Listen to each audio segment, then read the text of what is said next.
Messieurs, bonjour. Bonjour. Ravi de vous retrouver pour une nouvelle émission. Ça fait déjà un certain temps qu'on fait des émissions ensemble. On a parlé de beaucoup de sujets différents. Aujourd'hui, j'aimerais qu'on aborde un sujet institutionnel de fond, qui est celui de la Ve République. On essaye dans cette émission d'aborder des thématiques un peu de long terme comme ça. Ve République. Aujourd'hui, quand on parle de Ve République, le débat s'oriente tout de suite sur la Sixième République, puisqu'on vous répond oui, mais enfin la Ve République, voilà, 58, ça commence à remonter, après tout, il y en a eu 4 avant, etc. Il faut une Sixième République.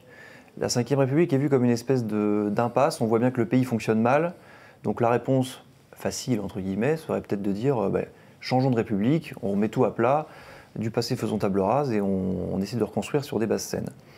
Il y a tout un champ...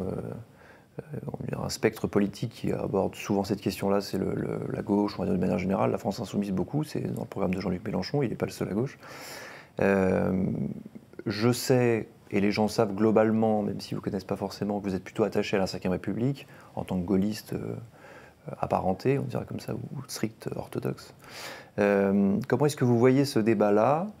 Je ne vous pose pas la question tout de suite, est-ce qu'il faut une Sixième République, mais déjà peut-être revenons sur la Ve République, comment est-ce que c'est construite rapidement, dans quel contexte, et pourquoi on a décidé de fonder une Ve République ?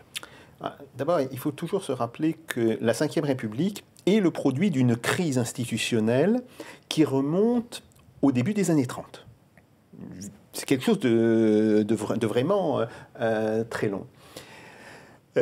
Et une crise qui avait abouti à une forme de paralysie du pouvoir politique, parce qu'on avait, en dépit d'ailleurs d'un système d'élection législative qui était à peu près semblable, le système majoritaire à 2 tours, on était arrivé à une telle fragmentation de l'espace politique que des petits partis du centre avaient réussi à capturer une partie du pouvoir. L'idée des gens qui ont écrit la Constitution de la Ve République, ce n'est pas le pouvoir présidentiel, c'est le parlementarisme rationalisé. Et c'est un point absolument essentiel. Que le président de la République soit élu par un espèce de grand collège, ou qu'il soit élu par le peuple, il n'en reste pas moins que celui qui doit diriger la politique du gouvernement, c'est le Premier ministre, que le Premier ministre est responsable devant l'Assemblée, que l'Assemblée peut le censurer, mais qu'il peut, en réponse, dissoudre l'Assemblée. Voilà. C'est une forme d'équilibre entre le pouvoir de l'Assemblée, le pouvoir des partis, comme disait le général de Gaulle, et l'efficacité politique du gouvernement. Or, c'est à la fois des questions de pratique et des questions d'institution qui ont détruit cet équilibre. Et donc, de ce fait, nous ne vivons plus depuis maintenant assez longtemps, depuis la réforme de Jacques Chirac, en fait, le passage du septennat au quinquennat, nous ne vivons plus sous la Ve République. Alors, il y a eu des réformes, ou plutôt c'est des inflexions de la pratique. Le général de Gaulle, et on a tendance à l'oublier, n'était pas homme à vouloir s'occuper de tout. Il était parfaitement capable de déléguer. Il ne se réservait en réalité que 2 terrains absolument pour lui essentiels, la défense et les affaires étrangères. Pour le reste, eh bien, il laissait à son Premier ministre une très grande marge de décision.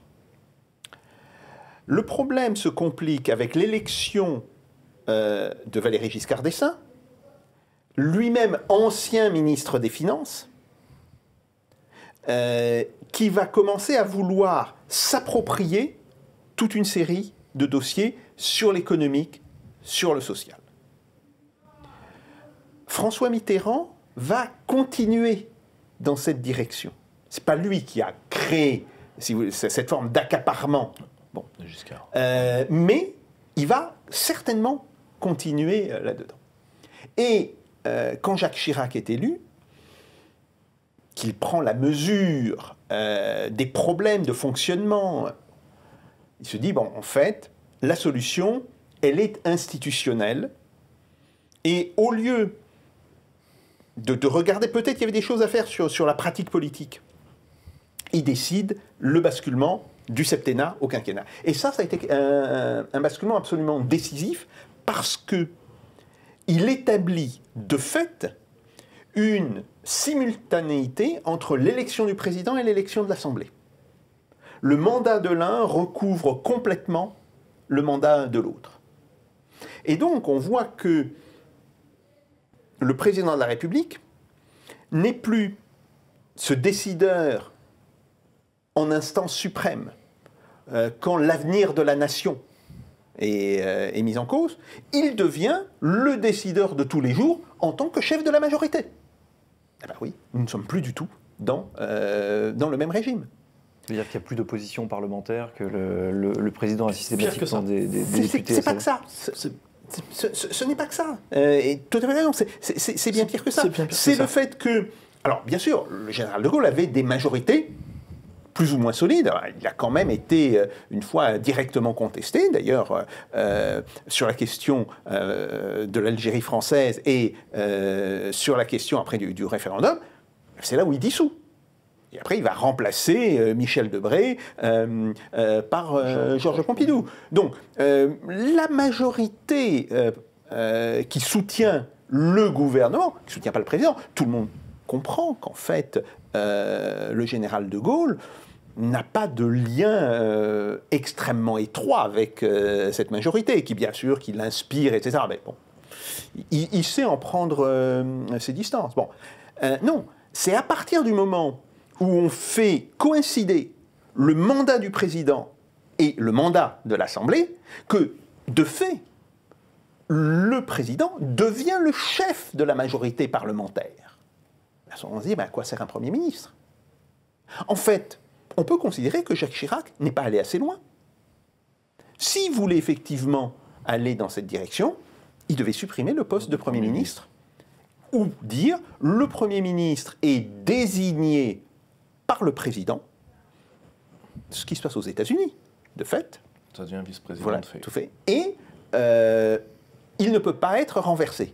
Mais alors à ce moment-là, en contrepartie, il faut ajouter, mais le Parlement ne peut plus être dissous, car si le Parlement ne peut pas renverser le Premier ministre, à ce moment-là, le président et le Premier ministre ne doivent plus pouvoir dissoudre le Parlement. Là, vous entrez dans un régime présidentiel strict.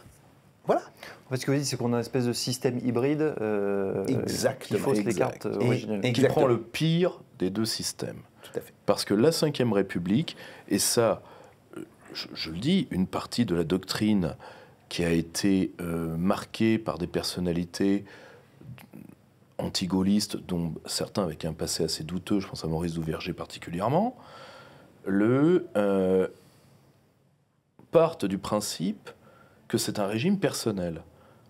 Le modèle de Michel Debré et des constitutionnalistes qui écrivent en 1958, c'est le parlementarisme anglais. C'est le plus grand modèle de la Ve République, c'est l'Angleterre. Michel Debré n'a aucune affection particulière pour les États-Unis. Il a un attrait pour le régime anglais. Je rebondis sur 3 points que vous avez mentionnés. Premièrement, oui, 58, c'est loin, il est grand temps qu'on en change. Et la Constitution des États-Unis, alors?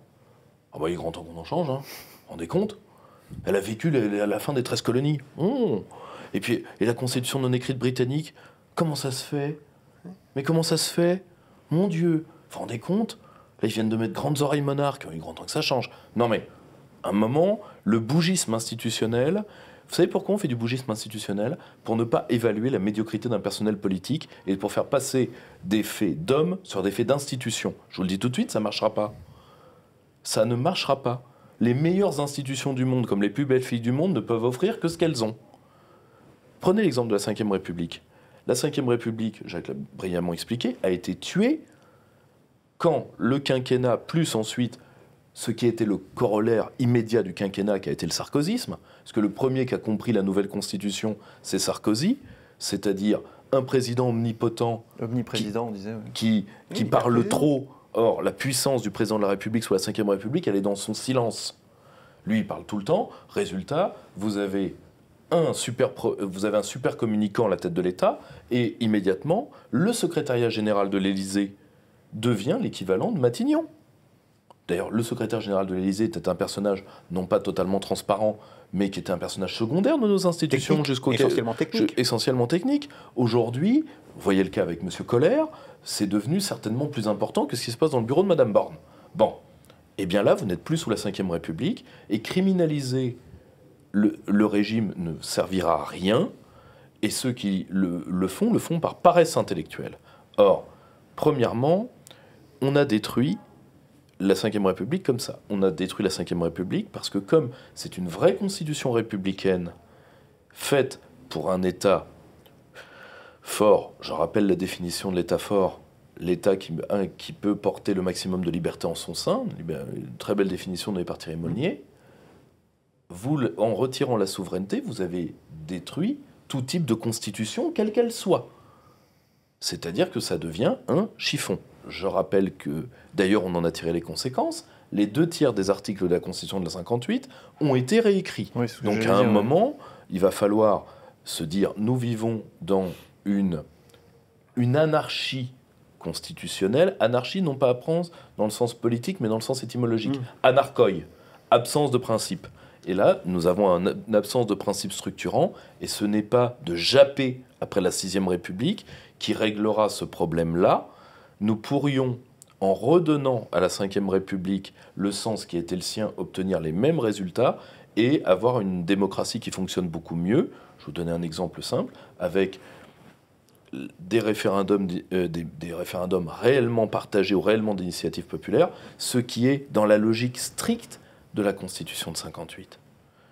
Pourquoi ? Parce que la Constitution de 58, c'est un dialogue peuple-président de la République sous le regard omniprésent du Parlement qui doit faire son boulot et sous le regard également d'un autre fait qui est l'administration qui, c'est le sens réel du 49.3 par exemple, qui ne doit pas, qui doit être dans sa charge d'exécution non gêné par la politisation de l'Assemblée. C'est la différence entre domaine de la loi, domaine du règlement. Une fois que vous avez ce quadrilatère et qu'il est équilibré, vous avez une constitution qui fonctionnera d'autant mieux avec un pouvoir populaire. Alors que vous pouvez faire toutes les assemblées constituantes que vous voulez, si le pouvoir est à Bruxelles, vous pouvez écrire tout ce que vous voulez. Vous pouvez mettre la France est une république antispéciste, féministe, tout ce que vous voulez. Tout ça, ce ne sont que des neutrons constitutionnels, l'équivalent des neutrons législatifs. Hein. Le Parlement préfère la paix à la guerre, hein, ce que j'ai vu maintenant dans certains textes.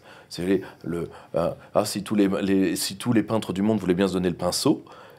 Si nous en sommes là, eh bien, en réalité, c'est le sens même des institutions qui n'est plus compris, même pas des institutions de la 5e, des institutions tout court. Et donc, ça veut dire que nous avons cédé à l'impolitique et nous avons cédé à l'anarchie constitutionnelle.